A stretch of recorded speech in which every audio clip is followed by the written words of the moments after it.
want to begin by congratulating you. Congratulations, ladies and gentlemen, boys and girls. You've made it. You're here. You've arrived at your destination. Welcome to the land of more. More and more of us are living in the land of more.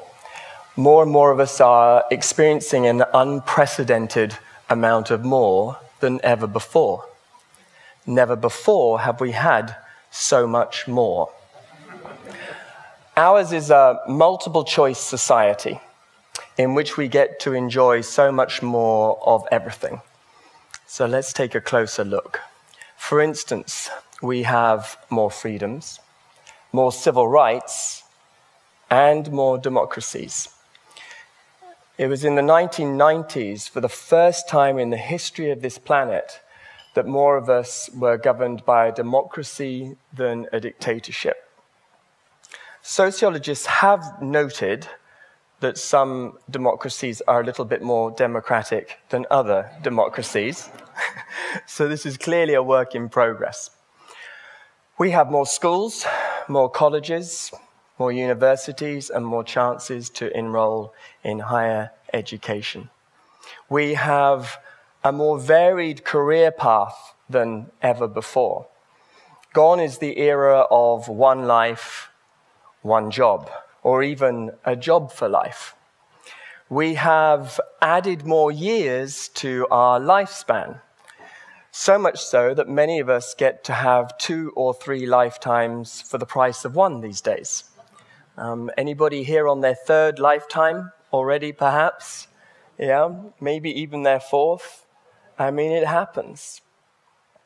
We have more money floating around on the planet than ever before. We came off the gold standard. That's what made that possible. We also have more purchasing power than ever before, thanks largely to credit cards and a debt economy. We have more shopping outlets than ever. So many shoes, so little time. We have these huge shopping villages where you can save money if you spend everything that you've got. It's an extraordinary thing. We have more travel destinations, we have more adventures, we have more journeys to take. And there's certainly more shopping to do and more experiences to have. The art of simultaneous consumption in the land of more is a very necessary skill. We have bargains and sales. We have stuff and a great need for storage. Fortunately, storage is a booming business. You would do well to invest in storage, it would seem.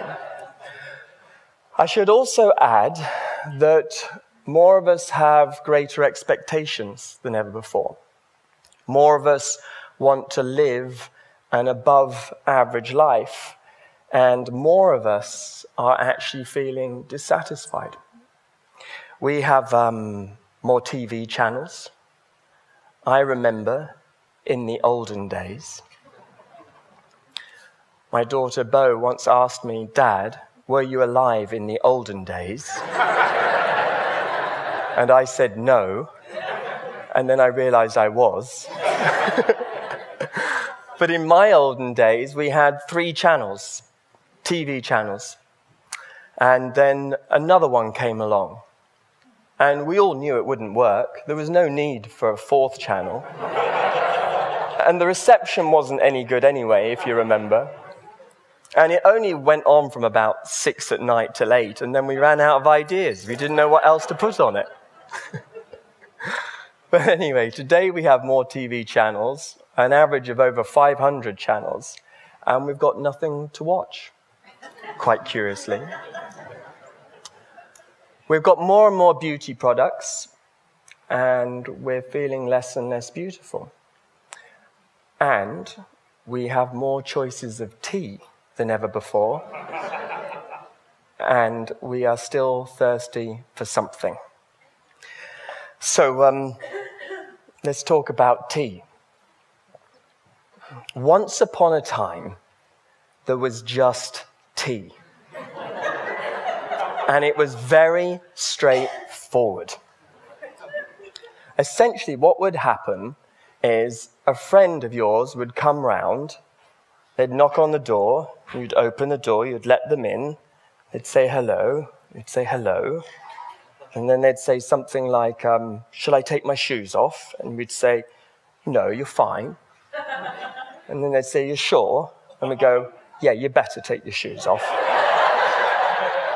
And then we'd look at their shoes and we'd say, that's a nice pair of shoes. We'd say, thank you, I got them in a sale. Oh, yeah, they were 50% off with the other 3 pairs of shoes I had to buy. Great. So then we'd walk through maybe to the living room or possibly to the kitchen. And then you would ask your friend, would you like a cup of tea? And they would say yes or no. That's it. It's very straightforward. All the way until recently. Fast forward to today, and when you ask your friend, would you like a cup of tea? They say, ooh, what have you got? It's changed. In the beginning, there was basically 2 choices. You had Assam tea, a malty, bold, strong caramel-coloured tea, fully oxidized, good for the morning, good for getting you going. A gorgeous, gorgeous thing, one of my favorites. And this tea is a beautiful thing, and hard to live without, it has to be said. And then, you see, we had this other tea, Darjeeling. Now, Darjeeling was more floral, delicate, fruity, a muscatel scent, the leaves slightly greener, often described as the champagne of teas. It was a tea that you often have without milk, and it was a tea for the afternoon. There were some other teas that we were aware of, particularly Earl Grey. Earl Grey was for posh people, or people who wanted to be posh. It was mostly an oolong tea, and you just added some oil of bergamot to it, and that's essentially what made it into Earl Grey. Earl Grey, or the Earl Grey mixture, it's thought was named after Charles Grey, the second Earl Grey, who was the British Prime Minister in the 1830s and was also the author of the Reform Bill in 1832. And then there was Lady Grey tea. Do you remember that one? Lady Grey tea. This is with those little bits of orange and lemon in them. This was actually named after Mary Elizabeth Grey, who was the wife of Charles Grey. She was the only daughter of William Ponsonby, who was the first Baron Ponsonby of Immerkilly, if you're making notes. Let's just want you to know that. We were aware of 1 or 2 other teas floating around, like orange pekoe and lapsang souchong and oolong teas and yun teas, but fundamentally we were managing our choices, we were in control, and life was okay. Until, that is, with the arrival of herbal teas. Herbal teas that smell nice but don't taste of anything, if you've noticed. In the US, they don't say herbal teas, they say herbal teas. It's a bit strange. Imagine if we did that to other words. Humor would be humour, which isn't very funny. Help would be help. I need some help, please. Thank you so much for helping me today. It's a little bit strange. Healing would be Ealing, which is a place in London. Happiness would be happiness, which sounds like a Frenchman's appendage, if you say it fast enough. Anyway, the whole point is that suddenly, out of nowhere and everywhere, arrived these herbal teas. And I think it really started with chamomile, ginger, fennel, hibiscus, mint, nettle, rosehip, that sort of thing. Rosehip. Rosehip was one of the ones, I just couldn't do that. That was like red fruity cardboard. I don't know what it was. And I was always keen to make sure that the bit of paper, the tag, didn't get into the tea, because it would make it taste even more papery. Anyway, after that came the combos. Lemon and ginger, apple and cinnamon, black currant and vanilla, cranberry and almond, pear and pistachio, licorice and mint, lime and creme brulee. And after that, if you remember, was the medicinal teas. And then there was ginseng and raspberry leaf and echinacea and bilberry. And then there were teas for the liver, and teas for the kidneys, and teas for the colon, and teas for the pancreas, somewhere around here. How clever these teas were that they seemed to know where to go. Absolutely remarkable.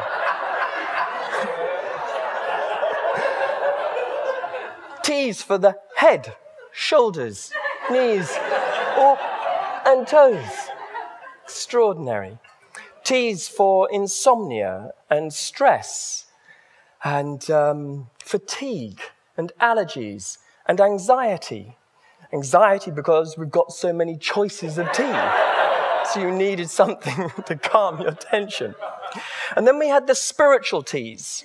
In came the spiritual teas like yogi teas and Zen teas and Kundalini teas and celestial seasoning and heavenly teas and Kuan Yin teas and holy basil and Rishi teas, chakra teas, Socrates. A little bit of a... It's my only joke. Okay, that was just a joke. And then after that, we had the sort of more eco-friendly teas. You know, and we had, eco teas and what else? The root teas. Rooibos. Rooibos. What even is it? Hard to like first time, I will say. But seriously, what is rooibos? Is it a leaf? Is it a flower? Is it a root? Is it even edible, I wonder? But if you drink it enough, it starts to work on you. So I'm told. And then we had other teas like the organic teas and the biodynamic teas and the earth-friendly teas where the vapor would come off the teacup and heal the ozone layers up above. And we had the ergonomically friendly tea bags, round tea bags and pyramid tea bags, all to help you stir the tea and avoid repetitive strain injury. Because of so much tea that needed to be drunk and all of the choices that exist. Then there were the flower teas started to happen, lavender and elderflower and jasmine, some of my favorites, I have to say. And then after that, the colored teas. We had green tea, we sort of pretty much knew about that, but all of a sudden, there was now white swirling mist pomegranate tea, blue mountain thunder tea, red tea, silver jasmine needles, chicken, avocado, bacon in a sourdough. No, that's a sandwich. Basically put, the whole point is that all of these teas arrived. And rather interestingly, even though we have more tea that is available than ever before, strangely enough, we're still not satisfied. We're still not happy. And we're still wondering, what's more? There must be something more to life than all of this. So, I'm the creator of a happiness project. And I've been running the happiness project since 1992, in the olden days. And I pretty much get a piece of research land on my desk every day telling me something about happiness, telling me something about this land of more that we are now all living in. And let me give you a couple of pieces of research that I think are very interesting and worth taking note of. The first piece of research has to do with static happiness. Researchers have noticed that in the last 50 years, our levels of happiness have remained mostly static. For instance, in the US, when people were asked in the 1950s, I think it was, 1960s, how happy are you? Please score from 1 to 10. 1 is not at all, 10 is very happy. The average answer was 7.5 out of 10. More recently, when a similar number of people have been asked, how happy are you? The average answer is 7.4 out of 10. So we are experiencing static happiness, even though we have much more than ever before. Another set of researchers have highlighted a phenomenon called semi-happy.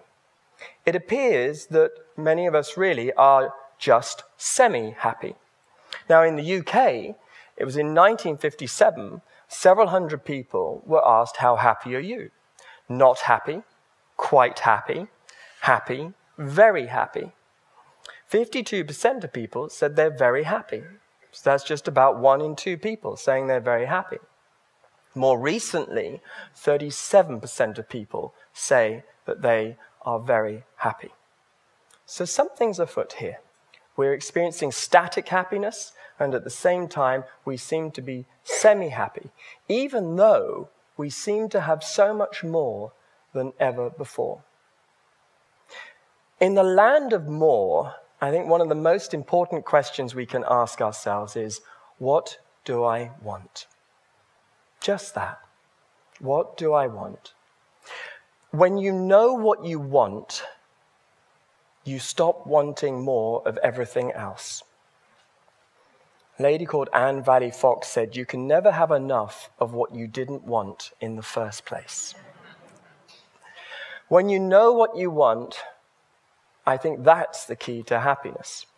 Happiness is knowing what you want. Success is knowing what you want. Freedom is somehow knowing what you want. So every now and then, I think a great thing to do is to be able to stop and just to consider that question. What do I want? Now, at first glance, it looks like what do I want is inviting you to think about what do I want to have, what do I want to buy, and what do I want to get. But with second sight, if we look again, I think we'll see that what do I want can be a much more interesting question than that. For instance, we can take a look at what do I want and broaden it out a little bit, expand the edges of that question, and consider, for instance, something like, what do I want to be? What sort of a person would I like to be in this world? How can I be more authentic? How can I be more of the real me and not a conditioned me? A conditioned me which, because of our culture of more, means that I end up defining myself as a consumer instead of as a truly spiritual being. Maybe when I look at this question, what do I want, I can also consider what is it that I would most like to connect to. Maybe I could connect somehow more to my own heart and also to the hearts of others. After all, I think it's fair to say that psychologists and mystics and sociologists and environmentalists will all agree that really the great cause of lack and scarcity on our planet is our perceived separation from one another. So to connect with our own heart, to connect with the hearts of others, to connect with the heart of this earth, that maybe is what we would like to experience more of. Or maybe it's even more than that. Maybe we can look at what do I want and think about how I could recognize my true nature more fully and more obviously. Thoreau said that the soul grows through subtraction, not addition. It's often when we take things away that we actually get an experience of our true self. You know, it's wonderful to accumulate from time to time, but I've also noticed that decluttering is a wonderful experience. And I've often wondered about that. Why is decluttering such a wonderful experience? And I think the sense is that it helps me, if you like, to get back to what I really, really want. Every now and then, I like to pour myself a cup of tea, sit down, and think about this. What's it like to be me when I don't want anything? I find this to be a very, very interesting meditation. The first time I tried it, I have to be honest, I felt rather disorientated. But just to give it a moment or two, to be able to, as the great poet Rumi said, rest from wanting. To take a moment to rest from wanting, it can be a great, great revelation. To be able just to rest from wanting and to experience yourself without wanting anything has for me been truly a great revelation. I've noticed that when I am me without wanting anything, I find that I'm often more open, more receptive, more grateful, and ultimately I feel more abundant. When I rest from wanting anything, I find myself back in the oneness, back in the garden, the original garden. And when I'm in the garden, that's when I notice truly that everything that I truly need is already here. It's a beautiful revelation. So my invitation to you is to make yourself a cup of tea, to sit down and ask yourself, what is it like to be me when I don't want anything? And I think you'll make a beautiful discovery. And the beautiful discovery is that inside you is everything that you truly want. You are everything that you truly want. And if you ever think that something might be missing in your life, it's probably just more of the real you. Thank you very much. Thank you.